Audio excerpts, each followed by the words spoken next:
মন্টিঙ্গিয়া ক্যালাবুরা বা মান্টিঙ্গিয়া ক্যালাবুরা গাছ এটি।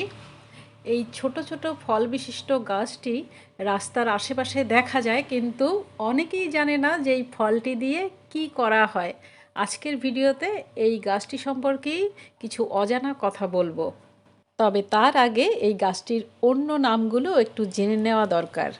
চলতি ইংলিশে এই গাছের বেশ কয়েকটি নাম রয়েছে, যেমন কটন ক্যান্ডি বেরি বা ক্যালাবুরা গাছ, ক্যাপুলিন গাছ বলে, বা ফেস্টিভ্যাল বেরি, জ্যামাইকা চেরি, পানামা বেরি, স্ট্রবেরি গাছ হিসেবেও এটাকে দেখা হয়, বা শোভাময় চেরি, এবং জাম ফ্রুট ট্রি, সিঙ্গাপুর চেরি বা ওয়েস্ট ইন্ডিয়ান চেরি। এই গাছটিকে স্ট্রবেরি গাছ বলা হয় এই জন্যই যে স্ট্রবেরি ফুলের মতোই এর ফুলগুলো দেখতে একেবারে।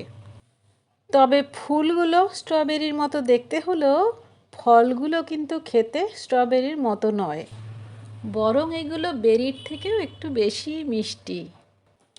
সব থেকে যেটা ইন্টারেস্টিং ব্যাপার সেটা হচ্ছে যে আপনি ধরুন এই গাছের থেকে সকালবেলা কিছু ফল নিয়ে ঘরে রেখে দিলেন, বিকেলবেলা সেই ফলের ঝুড়িটা বার করে দেখবেন যে আরও বেশি বেশি করে পেকে আছে। মানে একটু সময় পর পরই পেকে যায় ফলগুলো, বেশিক্ষণ রাখা যায় না।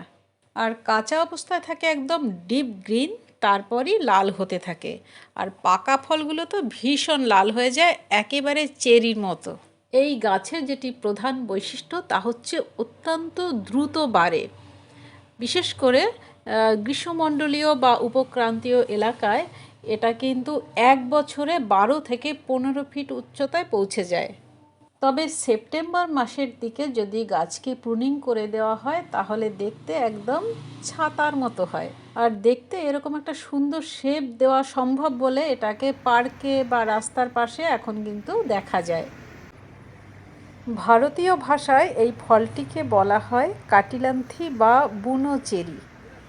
এখন আমি বলবো যে এই গাছটি কেন লাগানো হয় এবং কি কাজে লাগে।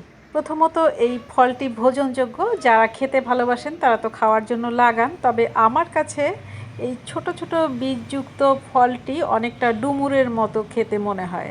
এছাড়া ক্যালাবুরার কাঠ জ্বালানি হিসেবে ব্যবহার হয়, মানে কাঠগুলো খুব নরম প্রকৃতির হয় এবং আঁশযুক্ত। যেহেতু আঁশযুক্ত তাই দড়ি তৈরিতে ব্যবহার হয়। এই গাছের ফলগুলো অনেক জায়গায় বাজারে বিক্রি হতে দেখা যায়, কারণ এগুলো জাম হিসেবে মানে জামের মতো অনেকে কিনে খায়। আর এর পাতা যেহেতু মেডিসিনাল গুণ রয়েছে তাই অনেকে চা তৈরি করে খেয়ে নেয়। এছাড়াও এই গাছের পাতার মাথা ব্যথা বা প্রোস্টেটের সমস্যা, গ্যাস্ট্রিক আলসার কমাতে, আর এর বাকল ফুল এগুলো সাধারণত ফোলা কমানোর জন্য ব্যবহার করা হয়। তবে আপনারা তা জেনে বুঝে এবং ডক্টরের পরামর্শ নিয়ে অবশ্যই করবেন, আমার কথা শুনে নয়। আর আমার কাছে যেটা সুখবর লেগেছে সেটা হচ্ছে এর ফলগুলো খেলে শ্বাসকষ্টের সমস্যা থেকে অনেকটা রিলিফ পাওয়া যায়। এবং দেখা গেছে যারা সুগারের পেশেন্ট তারা কিন্তু এই ফল খেলে রক্তে সুগারের মাত্রাটা মানে শর্করার মাত্রাটা অনেকটা কম থাকে। আর যেহেতু এই ফুলে রয়েছে প্রচুর মধু, তাই অনেক সময় মৌমাছি পালনের জন্য এই গাছ রোপণ করা হয় এবং শোভা বৃদ্ধি করার জন্য। যেহেতু খুব ছায়াময় গাছ, গ্রীষ্মকালীন দেশে এই গাছ রোপণ করা হয় বা নিবিড় ছায়া পাওয়ার জন্য। আপনি ইচ্ছে করলে আপনার গ্রিন হাউসে বা গার্ডেনে এই গাছটি রাখতে পারেন, ছেটে কেটে ছোট করে। তাছাড়াও ক্যালাবুরা গাছ কিন্তু মাটির ক্ষয় রোধ করে এবং এই গাছ বন্যপ্রাণীর একটি দারুণ আশ্রয়স্থল। এই গাছটিতে দেখা যায় এই গাছটির ফল খেয়ে প্রায় 60 প্রজাতির পাখি বেঁচে থাকে। আর পাখি ছাড়াও বাসা বাঁধে যারা, তারা হচ্ছে বাদুড়, চামচিকে এই জাতীয় প্রাণী। তাই বন্ধুরা, গাছটির কিন্তু যথেষ্ট গুরুত্ব রয়েছে, মানে এটা খুব ভালো একটা ঔষধি গাছ। আজ এই পর্যন্ত। ভিডিওটি যদি ভালো লেগে থাকে তাহলে লাইক বাটনে প্লিজ একটা ক্লিক করে দিন। আপনারা সবাই খুব খুব খুব ভালো থাকুন, আর নিজেদেরকে ভালো রাখার পাশাপাশি গাছেদেরকেও যত্নে রাখতে হবে। আপনারা সবাই আমার আন্তরিক শুভেচ্ছা নেবেন, ভালো থাকবেন। আবার দেখা হবে পরবর্তী এপিসোডে। খোদা হাফেজ, নমস্কার।